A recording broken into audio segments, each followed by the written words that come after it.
हमसे शादी करना चाहता है। पर मंगल ये तो मंगल सही तो कह रही है, कुछ नहीं तो रस्म के लिए कार्तिक को वहां हाजिर होना चाहिए था। मंगल सही है। अब ये आए हो जस्ट, अब आज जस्ट टाइम पास आया। मंगल सही है और कुछ नहीं तो कार्तिक को अपनी रस्म के लिए हाजिर होना चाहिए था। आप बीच में ना पड़ो तो ही अच्छा है।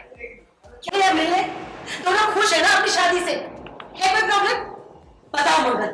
नहीं, ससुर को आज तक ससुर क्या है ना, मर्द लोगों को इतना ही पता होता है। सुबह घर पे आते तो उनको जाने के पहले टिफिन मिलता है, रात को घर आते हैं तो सब कुछ डिनर विनर मिल गया, घर साफ सुथरा हो। क्या है ना कि कुछ चीज़ें जैसे पर्दे के पीछे हमारे शूटिंग लाइन में भी बहुत लोग होते हैं जो जनता को नहीं पता चलता। सेम वैसा ही मर्दों का काम होता है कि घर में पूरे दिन क्या चलता रहता है, रिश्तेदारी, समाज, सोसाइटी कैसे क्या चलता है, क्या व्यवहार चलता है। मंगल और आदित्य के बीच में सब कुछ ठीक है, बढ़िया चल रहा है। वास्तव में ऐसा कुछ है ही नहीं। साफ साफ दिखाई देता है कि आदित्य मंगल से खुश नहीं लगता है। छोटी छोटी बातों में चिढ़ जाता है, गुस्सा हो जाता है। यहां तक कि उसने तो यह भी कह दिया था कि उसकी और मंगल की शादी एक गलती थी। शायद इसी वजह से मंगल चाहती है कि कार्तिक रस्म में हाजिर रहे, लक्ष्मी से बातें करे, अपनी रजामंदी दे। कैसे औरत घर को घर बना के रखती है तो उनको नहीं पता है, लेकिन उन्होंने आदित्य की एक दो बातों को जैसे हमने उसको लाइटली ले लिया। बिकॉज हम माँ अपने बेटे को बहुत प्यार करती है, तो मैं आदित्य जब वो बोलता है उसकी फ्रेम की तारीफ करता है कि बहुत अच्छी फ्रेम बनाई तुमने, नाइस, तो मंगल को कहीं ना कहीं बीच में वो अप्रिशिएट करता है। हालांकि मुझे दिखाने के लिए करता होगा, लेकिन वो अप्रिशिएट करता है। वो चीज़ें मैं देख रही हूँ। सुना हमने तुम्हारे ससुर जी ने क्या कहा।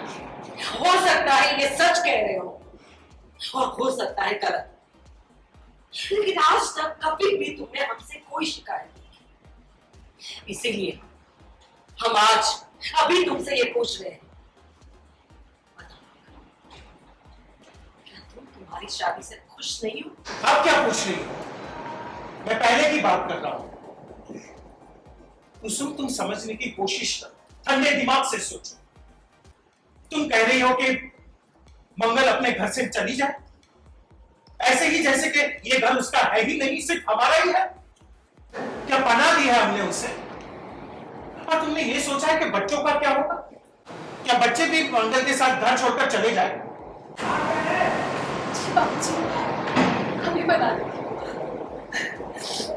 तो इसीलिए मैंने सोचा कि नहीं, ये हो सकता है कि आदित्य गुस्से में आ गया होगा, क्योंकि जब तक आदित्य का हमने स्वभाव देखा है वो बहुत गुस्से वाला है, मुंह पे बोल देता है, मुंह फट है, उसको कुछ चीज़ें पसंद नहीं है। तो मैंने उस चीज़ को उस तरह से लिया है कि आदित्य शायद मुंह पे गुस्सा होता होगा, लेकिन पापा ने, मतलब ससुर ने, वो बात को बराबर से अंडरलाइन करके लिया है कि भाई मंगल से आदित्य की शादी बहुत बड़ी भूल है, ऐसा आदित्य को लगता है। एक बार उसने गुस्से में बोल दिया और हमने उस बात को लाइटली ले लिया, क्योंकि हम भी गुस्से में बहुत सारी चीज़ें बोल जाते हैं, लेकिन हर बार उस चीज़ों का एक्चुअली वो मतलब नहीं होता, वो गुस्सा होता है।